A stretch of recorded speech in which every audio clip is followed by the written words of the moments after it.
Hi friends, இப்போ தான் வேலை விட்டு வந்தேன். வேலைக்கு போயிட்டு வந்தோம், கொஞ்சம் ரெஸ்ட் எடுத்தோம்லாம் இல்லை. அப்படியே வாங்க என்னென்ன வேலை இருக்குன்னு காமிக்கிறேன். இங்கே பாருங்கள், எல்லாம் அப்படியே கிடக்குதா. இதெல்லாம் துடைக்கணும் எடுத்து வச்சுட்டு. காலையில் அரிசி ஊற வச்சுட்டு போனேன், மாவாட்டம். அரிசி ஊற வச்ச அரிசி அப்படியே கிடக்குது. அப்படியே வாங்க, அப்படியே போங்க. இங்கே பாரு எப்படி கிடக்குன்னு. Hi, hello.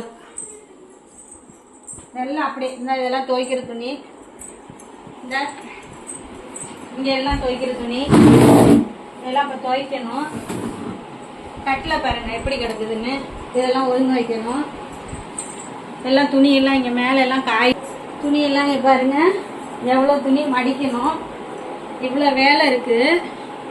இதெல்லாம் விட அந்த வேலை முடிஞ்சு நான் வேலை பார்க்குற இடத்துல இருந்து வீட்டுக்கு வர்றதுக்குள்ள ஒரு டிராஃபிக் இருக்கு பார்த்தீங்களா. நடுவில் உட்காந்துருப்பேன், எனக்கு பின்னாடி கோபியா உட்காந்துருப்பா.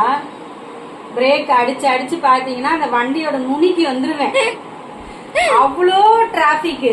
இந்த சோல்டெல்லாம் வலிக்குது. இந்த ஒரு மீன்ஸ் ஒன்று பார்த்தேன், எங்கடா போவீங்க எல்லாரும் அப்படிங்கிற மாதிரி. எங்க தான் போவாங்கன்னே தெரியல. மத்தியானம் போனாலும் டிராபிக், காலையில போனாலும், நைட்டு 10 மணிக்கு போனாலும் சரி. எங்க சைட்ல பிரேக் இப்படி பிடிச்சுக்கிட்டு பிரேக் அடிச்சு அடிச்சு அடிச்சு அதுக்கு போடான்னு வண்டியை தூக்கி போட்டு நடந்தே போயிடலாம். அந்த இம்சை வேற. நெஞ்செல்லாம் வலிக்குது, வண்டியே ஓட்ட முடியல. சத்தியமா இன்னைக்கெல்லாம் கோபிகா என்னைய கொண்டு கூடாதுடின்ட்டா.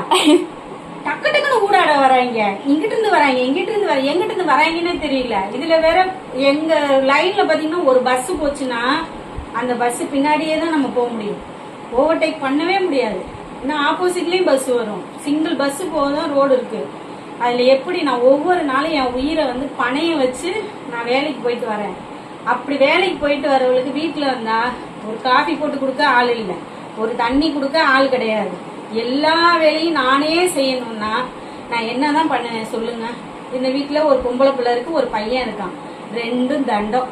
இப்போ நான் செஞ்சு கொடுத்ததே இல்ல. ஒரு காபி வேணும்னா கோபிகா காபி, அதாவது இந்த போடுவாங்கல்ல 1 minute லேட்டர் 10 minute லேட்டர்னு. இவளுக்கு ஒரு அதுவே ஒரு ஷார்ட்ஸ் போடணும்னு நினைக்கிறேன் நானு.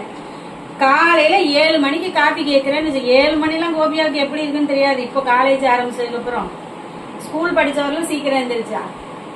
7 மணிக்கு காஃபி கேட்டேன்னா குறைஞ்சது ஒரு 10-10:30 காஃபி வந்து.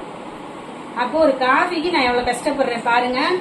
உங்க வீட்லயும் பிள்ளைங்களாம் இப்படிதான் இருக்கா? கமெண்ட்ல சொல்லுங்க. தயவு செஞ்சு வீடியோலாம் எல்லாரும் பாருங்க, எங்களுக்கு சப்போர்ட் பண்ணுங்க, எங்களுக்கு துணையா இருங்க. உங்க ஃப்ரெண்ட்ஸ் எல்லாருக்கும் ஷேர் பண்ணுங்க. ஓகே ஃப்ரெண்ட்ஸ், பாய். நான் போய் மாவாட்டணும், துணி மடிக்கணும், துணி துவைக்கணும், நிறைய வேலை இருக்கு. போயிட்டு வரேன், பாய்.